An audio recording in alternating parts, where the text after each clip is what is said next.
আমি আপনার কলবে আঘাত করতেই আসছি। আমার কথায় আপনি আঘাত পাবেন আমি জানি, এই আঘাতটা আপনাকে আল্লাহর পথে নিয়ে আসবে ইনশাআল্লাহ। এই আঘাতটা ইনশাআল্লাহ আমাদের এই তরুণ ভাইদেরকে আল্লাহর পথে নিয়ে আসবে ইনশাআল্লাহ। সাহসী মানুষদের মতো বলেন ইনশাআল্লাহ। এই আওয়াজগুলা ইনশাআল্লাহ আমাদেরকে আল্লাহর পথে নিয়ে আসবে ইনশাআল্লাহ। প্রত্যেক ঘরে ঘরে একজন করে হাফেজ তৈরি করেন, প্রত্যেক ঘরে ঘরে একজন দিনদার মেয়েকে বিয়ে করেন, প্রত্যেক ঘরে ঘরে যে বাচ্চাগুলো হবে এই বাচ্চাগুলোকে ইসলামী শিক্ষায় শিক্ষিত করেন, প্রত্যেক ঘরে ঘরে অন্তত একটা করে আলেম তৈরি করেন। একটা আইয়ুবী দেন আমাদেরকে, একটা খালিদ বিন ওয়ালিদ দেন, একজন আপনি আমাকে ওমর ইবনুল খাত্তাব দেন, একজন মুসআব বিন উমাইর দেন, একজন খুবাইব দেন, একজন মুসআব বিন উমাইর দেন। কাদের নাম বলবো? একজন তারেক বিন জিয়াদ দেন, একজন বিন কাসিম দেন। একটা সন্তান দেন আমাদের, একটা সন্তান মানুষ করেন। একটা 10টা 20টা বাচ্চা নিচ্ছি, একটাও মানুষ হয় না। আলেম পরিবারের সন্তান মুদিখানার দোকানে ব্যবসা করে কেন খাবেন আপনি? আপনার এই উম্মতের উপর দায়িত্ব আছে। আমাদের দায়িত্ব খালি মধু বিক্রি করা, দাড়ি টুপি বিক্রি করা, আতর বিক্রি করা? ইসলামের দিকে আসার সাথে সাথেই কেন আপনার এদিকে চলে যান? উম্মাকে কে নেতৃত্ব দিবে? আমরা দিব? আমাদের কোনো ক্ষমতা আছে? আমাদের কোনো জ্ঞান আছে? আমাদের কোনো সেই যোগ্যতা আছে? আমাদের দিকে আঙ্গুল তুলতে পারবেন আপনি? কারণ আল্লাহর কসম, আল্লাহর জমিনে সবচেয়ে গুনাহগার বান্দা আমরাই। যদি আমরা সত্যিকারের নেতৃত্ব প্রদান করার যোগ্যতা অর্জন করতে পারতাম, এতদিনে আমাদের হাতে দিন বিজয় হয়ে যেত। নাই সেটা আমার মধ্যে, নাই সেটা হয়তো আমাদের মধ্যে, পারছি না আমরা। আপনাকে দায়িত্ব নিতে হবে। একজন ভাই গার্মেন্টস ব্যবসায়ী, তিনি এত বড় একটা আয়োজন করতে পারেন, তার দায়িত্ব পালন করতে পারেন। আপনারও তো অর্থ সম্পদ আছে, একটা ইসলামিক ইউনিভার্সিটি করেন, একটা বড় একটা মার্কাজুল কোরআন, মার্কাজুল ইলম গড়ে তোলেন, উলামায়ে কেরামদের একটা জামাআত গড়ে তোলেন। কিছু পারেন না, অথেন্টিক বইগুলোকে প্রচার করার ব্যবস্থা করেন, কিছু অথেন্টিক মিডিয়া প্রডিউস করেন। তোমরা জেনারেল লাইনে পড়াশোনা করে কয়জন বিজ্ঞানী হচ্ছ? একটা সফটওয়্যার আবিষ্কার করতে পারছি না আমরা ইসলামিক। হাতে গোনা যায় অ্যাপস, 3টে 4টে অ্যাপস ইসলামিক। প্রযুক্তি আমাদের নিজস্ব হাতে তৈরি করা না, আমাদের স্বতন্ত্র মিডিয়া নাই। এই মিডিয়াগুলোতে কিছু হয় না, এগুলো বরং কোনো কোনো ক্ষেত্রে ফিতনাও ছড়ায় বেশি। কারণ আমার কথা মন খারাপ করেন না, কারণ আমি চ্যালেঞ্জ করতেছি আপনাদেরকে, আপনি 1000 জনকে বসান যারা দিন নিয়ে কাজ করতে চাচ্ছেন, তাদের 10%-এর কোরআন তেলাওয়াত সহি না। কোরআন তেলাওয়াত সহি না করে আপনাকে এত বড় দায়িত্ব নিতে কে বলল? আপনি তো বুঝবেন না যে কোনটার সাথে কোনটা দিতে হবে, কি বলা দরকার, কি প্রচার করা দরকার, কি করা যাবে না। বাংলাদেশে আলেমে আলেমে দ্বন্দ্ব লাগানোর জন্য অনেক সময় মিডিয়া দায়ী হয়ে গেছে। কেন এরকম সামলাইন দিতে গেলেন? অমুককে ধুয়ে দিল তমুক। সে যদি না ধুয়েও দেয় তবু তো আমার মনে হচ্ছে লোকটাকে ভালো মনে করতাম, লোকটাকে আলেম মনে করতাম। এরকম কথা বললো আমার সম্পর্কে, আমার মনের মধ্যে একটা খারাপ ধারণা সৃষ্টি হচ্ছে। কেন আপনি সামনে দিতে গেলেন? ওর যখন চোখে পড়বে সে আবার কাউন্টার দিবে, কারণ আমরা তো মন থেকে পবিত্র না, মনের মধ্যে হিংসা দিয়ে ভর্তি। আমি ঘুরেছি, প্রত্যেক মহলেই ঘুরেছি, আমরা এখন পর্যন্ত নফসের তাজকিয়া অর্জন করতে পারি নাই। মনে আমাদের যে পরিমাণ হিংসা বিদ্বেষ, এই হিংসা বিদ্বেষ নিয়ে কবরে গেলে আল্লাহ পাকের একটা আযাবও মাটিতে পড়বে না। আল্লাহ মাফ করুক আমাদেরকে। হিংসা নিয়ে যদি মানুষ পরকালে যায়, নেক আমলগুলা আগুনের মতো খেয়ে ফেলবে। নবী সাল্লাল্লাহু আলাইহি ওয়াসাল্লাম বলেছেন। আমরা এটাকে ফরজ করে নিয়েছি নিজেদের মধ্যে। ভাই, আপনারও তো যোগ্যতা আছে, আপনারও তো কিছু করার আছে। একটা অ্যাপস আবিষ্কার করেন, একটা বই লিখেন, একটা মাদ্রাসা করেন, একটা মসজিদ করেন, একটা ইসলামিক ইউনিভার্সিটি করে তোলেন, স্বতন্ত্র ইসলামিক মিডিয়া করে তোলেন। সবচেয়ে বড় কথা, কাজ যেগুলো হয় সেগুলো বিক্ষিপ্ত হয়ে যায়। এগুলো কোনো একটা সূত্রে গাঁথা না। এখানে একটা মাহফিল, ওখানে একটা, ওখানে একটা, ওখানে একটা, এখানে একটা মাদ্রাসা, ওখানে একটা, ওখানে একটা, এখানে একটা। 4 জন 4 ভাবে চিন্তা করেন, 4 জন 4 ভাবে চলেন। এখানে একটা সংগঠন ইসলামিক, ওখানে একটা, এখানে আর একটা, ওখানে একটা। একটা ওয়ান উম্মাহ জামাআ নাই বাংলাদেশ। তো আপনারা বলেন না আমাকে, এই উম্মাহকে কিভাবে আমরা বিজয় নিয়ে যাব? আমাকে আপনারা বলেন, ছোটখাটো প্রশ্ন করা বাদ দিয়ে আপনারা আমাকে উত্তর দেন, কিভাবে আপনি এই দুনিয়াতে আল্লাহ পাকের দ্বীন ইসলাম কায়েম করবেন? পথ পদ্ধতি কি আপনার কাছে? কি পথ পদ্ধতি? কিভাবে শুরু করবেন? তারপরে কি? তারপর কি? তারপর কি? তারপর কি? গন্তব্য কোথায়? এখন আমি বলি আপনাদেরকে গন্তব্য কোথায়? আমাদের গন্তব্য জেরুজালেম। গন্তব্য কোথায়?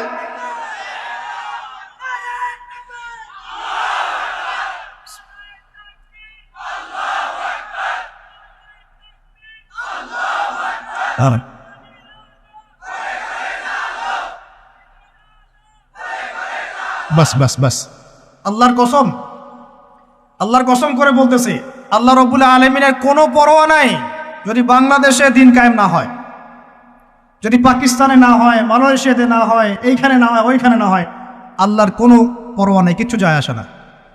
কারণ আখিরুজ্জামান স্টাডি করলে আপনি পাবেন যে অবশ্যই অবশ্যই নবী ঈসা ইবনে মারইয়াম এই পৃথিবীতে আবার আসছেন ইনশাআল্লাহ, এবং তিনি আসার আগেই মুসলিমদের মধ্যে একজন ত্রাণকর্তা আসবেন। তার নাম মুহাম্মদ। তার নাম কি? মুহাম্মদ। বাবার নামও আব্দুল্লাহ, মায়ের নামও আমিনা। মিল থাকবে বংশের, উঁচু নাক, চওড়া কপাল, নবী সাল্লাল্লাহু আলাইহি ওয়াসাল্লামের চেহারার সাথে সাদৃশ্য থাকবে, মুসলমানদেরকে নেতৃত্ব দিবেন ইনশাআল্লাহ তাআলা। আমি বলছিলাম আল্লাহ পাকের কোনো পরোয়া নাই, কারণ এই হাদিসগুলো স্টাডি করলে আপনি দেখবেন জেরুজালেম মুসলমানদের হাতে আসতে যাচ্ছে ইনশাআল্লাহ। ওইখানে ঈসা আলাইহিস সালাম 40 বছর ইসলামী খেলাফত কায়েম করবেন ইনশাআল্লাহ। খিলাফত নাই, ইসলামের প্রতিষ্ঠার কথা আপনি ভুলে যান। খিলাফত ছাড়া ইসলামী প্রতিষ্ঠার কথা ভুলে যান। ঈসা আলাইহিস সালাম এসে ইহুদিদের সাথে কোনো সন্ধি করবেন না। ইউনাইটেড নেশনসে গিয়ে বলবেন না যে আমাকে একটা স্বাধীন ফিলিস্তিন রাষ্ট্র প্রতিষ্ঠার অনুমোদন দেন, তিনি এই কথা বলবেন না। তিনি বলবেন না যে আমাকে ডলার দেন, IMF-এ গিয়ে বলবেন না আমাকে ঋণ দেন, বরং তিনি এই পুরো বৈশ্বিক কুফরি তাগুতি শক্তির গোড়ায় গিয়ে আঘাত করবেন ইনশাআল্লাহ। যতদিন পর্যন্ত এই পুরো বিশ্বে ইহুদি খ্রিস্টানদের যে অ্যালায়েন্স জায়নিস্ট মুভমেন্ট এর পতন না হচ্ছে, ততদিন পর্যন্ত মুসলমানরা স্বাধীন হতে পারে নাই। আমরা এখন পর্যন্ত স্বাধীন হতে পারি নাই, এটাই সত্য কথা। কখন স্বাধীন হবেন আপনি? কখন এই উম্মাহ স্বাধীন হবে? যখন আপনার আমার কথায় পশ্চিমারা উঠবে বসবে, তখন যখন আপনার আমার কথায় এই ইহুদিরা উঠবে আর বসবে, তখন যখন আপনার আমার কথায় এই পুরো কুফরি তাগুতি শক্তির উঠবে বসবে, তখন বুঝবেন উম্মাহ স্বাধীন হয়েছে। স্বাধীনতা শুনছেন? বেলাল ইবনে রাবাহ স্বাধীন, যখন তাকে পিটানো হচ্ছে, সেগুল দিয়ে বেঁধে শেষরায় টানা হচ্ছে, বেলাল ইবনে রাবাহ সেদিন স্বাধীন ছিলেন, কারণ তিনি আল্লাহ ছাড়া কারো দাসত্ব করেন না। আবু জাহেলের নির্মম নির্যাতন, উমাইয়া বিন খালাফের নির্মম নির্যাতন বেলাল ইবনে রাবাহকে পরাধীন করতে পারে নাই। বেলাল স্বাধীন আঘাতের মধ্যে। সুমাইয়া স্বাধীন। সুমাইয়ার নাম শুনেছেন? আমাদের বোনরা তার নামই জানেন। ওরা জানে কি প্রোডাক্ট আসলো বাজারে, কোন পার্লারে গেলে কি পাওয়া যায়, কোথায় গেলে কি হয়, কোন মার্কেটে গেলে কি পাবো। মার্কেট ভর্তি মহিলা দিয়ে, ভর্তি মহিলা দিয়ে, গার্মেন্টসও তো ভর্তি মহিলা দিয়ে। পর্দা কতটুকু মেনটেন হয় সেটাও ভাবতে হবে। জব করতে দোষ নাই, জব করতে দোষ আছে, পর্দা কতটুকু ভাবতে হবে না? যদি আমাদের এই দেহটা যে অবশ, আমাদের উম্মার যে দেহটা যে অবশ, এটা তো বোঝা যায় চলমান বিশ্ব রাজনীতি দেখলেই। বিশ্বের যে কোনো জায়গায় মুসলিমরা আঘাত পাচ্ছে, মার খাচ্ছে, নির্যাতিত হচ্ছে, দোয়াও তো মুখ দিয়ে বেরো হয় না। তাদের স্মরণে একদিন কেউ রোজা রেখে একটু দোয়াও করে না, নামাজে একটু দোয়াও করে না, দুইটা কথাও বলে না, কোনো মানববন্ধনও নাই, কোনো প্রতিবাদও নাই, কিছুই নাই। মানে পুরো দেহটাই প্যারালাইজড, শেষ, অবশ অনুভূতি। আর প্রত্যেকটা বর্ডার এক একটা অনিকেত প্রান্তর, যেখানে অনুভূতিগুলোর ব্যবচ্ছেদ করা হয়েছে, ফিলিংসগুলোকে ব্যবচ্ছেদ করে ফেলে দেওয়া হয়েছে, ফিলিংস নাই। সুমাইয়ার কথা শুনে আমাদের লাগলো না, কারণ সুমাইয়া আমার মেয়ে না, আমার মেয়ে আয়েশা তো আর না, আমার মেয়ে মারিয়াম তো আর না, আমার ছেলে ওমর উসমান তো আর না। সুমাইয়া তখন স্বাধীন, যখন তাকে বর্ষায় শহীদ করা হলো, সে স্বাধীন, জান্নাতে চলে গেল। জুলাইবিস একজন সাহাবী ছিলেন, ছোটখাটো মানুষ, ইসলাম কবুল করে আসছেন। খায়বার যুদ্ধের দিন নবী সাল্লাল্লাহু আলাইহি ওয়াসাল্লাম তার হাতে তাকে তলোয়ার দিয়েছেন, এবং তাকে যুদ্ধে মানে অগ্রগামী যে সৈনিকরা থাকে প্রথম কাতারের দিকে সেখানে থাকার মানে চান্স দিয়েছেন। তাকে মানুষ বিয়ে করতে চাইতো না, কারণ তার চেহারা সুরত খুব একটা ভালো লাগে না, বংশ নিচু, মানুষের একটা থাকে না প্রেস্টিজ ইস্যু। তার মনে কষ্ট। নবী সাল্লাল্লাহু আলাইহি ওয়াসাল্লাম একদিন প্রস্তাব পাঠালেন তাকে চিঠি দিয়ে, যে তুমি এই চিঠিটা নিয়ে অমুক গোত্রে যাও, গিয়ে বলো যে আমিই বলেছি তোমাকে যেন মেয়ে দেয়। তখন তারপরেও মেয়ে দিতে চাচ্ছে না, কিন্তু সেই মেয়ে শুনেছে যে আল্লাহর নবী সুপারিশ করেছে, আমার যৌবনের উপর ধিক্কার যদি আমি এই সুপারিশ না রাখি। তিনি বললেন জুলাইবিস যেমনই হোক চেহারা, আমি তাকে বিয়ে করতে রাজি আছি। তিনি বিয়ে করলেন, সংসার হলো, শুরু হলো। এই সাহাবী খায়বার যুদ্ধে শহীদ হলেন। নবী সাল্লাল্লাহু আলাইহি ওয়াসাল্লাম তার চারপাশে দেখলেন, তার চারপাশে 12 জন ইহুদির লাশ পড়ে আছে। কয়জন? একাই 12 জনকে হত্যা করেছে এই সাহাবী। সুবহানাল্লাহ। আল্লাহর নবী তাকে নিজের হাতে কোলে নিয়েছেন। কোলে মানে তার দেহটা এরকম ছিল, আর খুব লম্বা চওড়া না, নিজের হাতে কোলে নেওয়ার মতো নিয়ে নিজ হাতে তিনি তাকে দাফন করলেন। আর বললেন যে আমার এই সাহাবীর জন্যে হুরেন ঈনরা তাদের দরজা খুলে দিয়েছে। এখন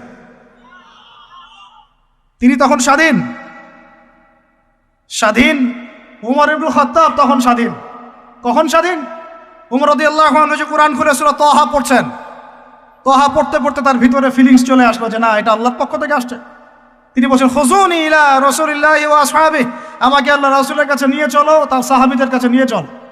তাকে নিয়ে যাওয়া হলো। ভিতরে হামজা ছিলেন রাদিয়াল্লাহু আনহু, তাকে টেনে নিয়ে আসলেন ভিতরে। বলছেন তরোয়াল নিয়ে আসছো কি জন্য? হ্যাঁ, আলা তানতাহি হাত্তা ইয়াজআল আল্লাহু বিকা কারিয়া, ততক্ষণ পর্যন্ত কি তুমি ক্ষান্ত হবে না যতক্ষণ আল্লাহর গজব না আসছে তোমার উপরে? ওমর ইবনে খাত্তাব বলছেন ইয়া রাসূলুল্লাহ, হে আল্লাহর রাসূল, জিতুকা উমিনু বিল্লাহি ওয়া রাসূলিহি, আমি আপনার কাছে এসেছি আল্লাহ এবং আপনার প্রতি ঈমানদার হয়ে এসেছি। ওয়া বিমা জিতা বিহি মিন ইনদিল্লাহ, এবং আপনি আল্লাহর পক্ষ থেকে জানিয়ে এসেছেন এই কোরআনের প্রতি ঈমানদার হয়েই আমি আপনার কাছে এসেছি। আশহাদু আল্লা ইলাহা ইল্লাল্লাহ ওয়া আশহাদু আন্না মুহাম্মাদান আবদুহু ওয়া রাসূলুহু, কালিমা পড়লেন, মুসলিম হলেন, স্বাধীন হলেন। আগে পরাধীন ছিলেন। বুঝতে পারছেন না কথা? এরপরে তিনি সবার দরজায় গিয়ে নক করলেন। আবু জাহেলের বাসায় নক করে বলছেন হাল আলিমতা আন্নী কদ আসলামত, তুমি কি জানলা যে আমি ইসলাম কবুল করেছি? আবু জাহেল, তুমি কি জানলা, শুনলা যে আমি ইসলাম কবুল করেছি? আরেকজনের বাসায় যান, উমাইয়া বিন খালাফ, হাল আলিমতা আন্নী কদ আসলামত, তুমি কি জানলা আমি ইসলাম কবুল করেছি? ওয়াত্তাবা'তু মুহাম্মদ সাল্লাল্লাহু আলাইহি ওয়াসাল্লাম, আমি আল্লাহর রাসূলের ইত্তেবা করেছি। এরপর কুরাইশদের এই কাবার সামনে গিয়ে বলছেন ইয়া মা'শারাল কুরাইশ, হে কুরাইশ তোমরা শোনো, ই'লামু আন্নী কদ আসলামত, তোমরা জেনে রাখো যে আমি ইসলাম কবুল করেছি। ওয়া শাহিদতু আল্লা ইলাহা ইল্লাল্লাহ ওয়া আন্না মুহাম্মাদান আবদুহু ওয়া রাসূলুহু।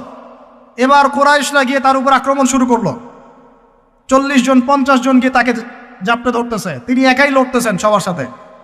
একজন এসে পরামর্শ দিচ্ছেন, ওই যে আপনারা যারা হিকমতের দোহাই দিয়ে কাপুরুষতাকে আড়াল করতে চান তারা শুনেন ওয়াজটা ভালো করে।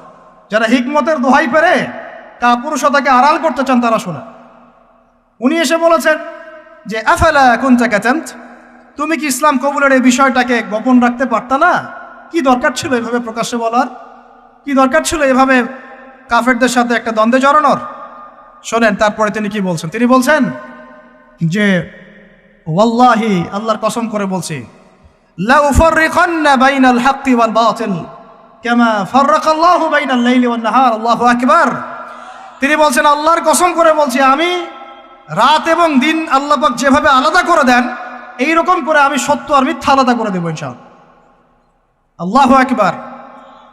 এরপরে তার নাম হয়েছে আল ফারুক। কি নাম হয়েছে? ওমর এখন স্বাধীন। বলেন আমাকে, উম্মাহ স্বাধীন? উম্মাহ স্বাধীন?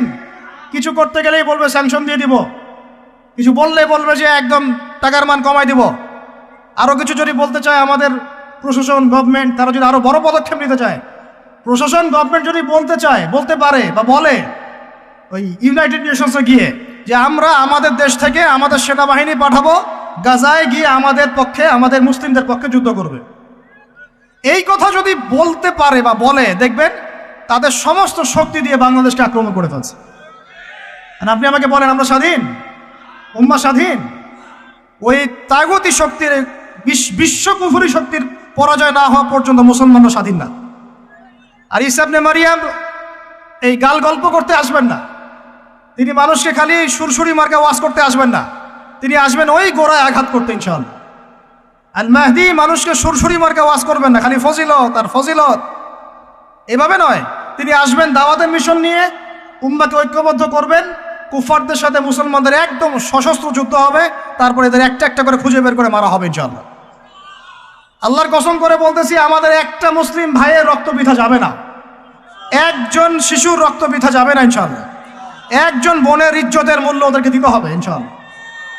এই যে বিগত 1.5 মাসে তোমরা 19,600 জনকে হত্যা করেছো, একটা একটা করে হিসাব আমরা নিব ইনশাআল্লাহ। 1914 সাল থেকে 2023 পর্যন্ত প্রায় 3.5 লক্ষ মানুষকে হত্যা করা হয়েছে, এর হিসেব ওরা দিবে ইনশাআল্লাহ। এর হিসেব আমরা নিব ইনশাআল্লাহ। আমরা ছাড়বো না ইনশাআল্লাহ।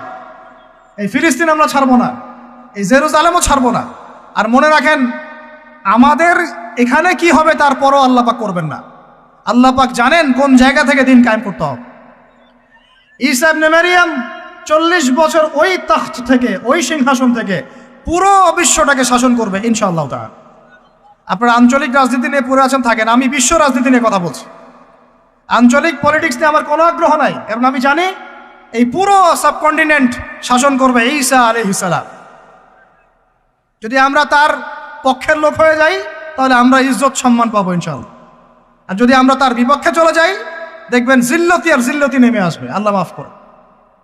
এখন শোনেন, ইবনুল খাত্তাব স্বাধীন এইখানে, হামজা রাদিয়াল্লাহু আনহু স্বীকার করে আসছেন। যুবক ভাই আপনি শুনেন, এই যে ওমরের কথা বললাম, এরকম একটা ছেলে আমাকে দিতে পারবেন ঘর থেকে, প্রত্যেকটা ঘর থেকে পারবেন? সাহস আছে খালি বলবে যে আমি রাত দিন যেমন আল্লাহ আলাদা করে দেন, আমি সত্য মিথ্যা আলাদা করে দেবো ইনশাআল্লাহ। পারবে? তোমরা টিকটক চালাচ্ছ, পাবজি খেলতেছো, ফ্রি ফায়ার খেলতেছো, মেয়ে নিয়ে পড়ে আসো, তোমরা কিভাবে উম্মাকে নেতৃত্ব দিবা? নামাজ পড়তেছো না, সাপ্তাহিক সম তো রাখো না মনে হয়, আল্লাহ ভালো জানেন। দান সদকা কতটুকু করো আল্লাহ ভালো জানেন। কুরআন তেলাওয়াত করতে শিখতেছো না, কোনো আলেমের সহবতে যাও না। ইউটিউব, অনলাইন, ফেসবুক, ব্যাস, that's all. YouTube, online, Facebook হচ্ছে একটা ফিতনার জগৎ। আপনি বলতে পারেন যে আমার লেকচারও তো যায়, অনেক বড় বড় আলেমদের লেকচারও যায়, সব মেনে নিয়েই বলছে এটা ফিতনার জগৎ।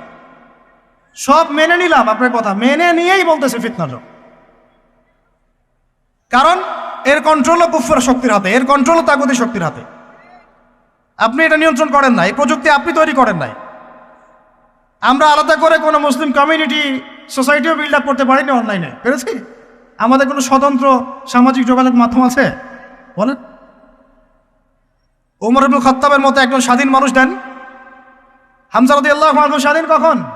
আবু জাহেল আল্লাহর নবীকে একটা আঘাত করেছে, বলেন নাউজুবিল্লাহ, সাল্লাল্লাহু আলাইহি ওয়াসাল্লাম। আপনারা তো জানেন তার পিঠের মধ্যে উটের নাড়ি ভুড়ি দেওয়া হয়েছে, চাপানো হয়েছে।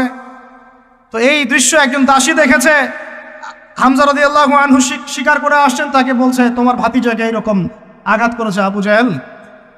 আবু জাহেলের নাম কিন্তু আবু জাহেল না, আবু জাহেলের নাম আবুল হাকাম। সেও কিন্তু আল্লাহকে বিশ্বাস করতো।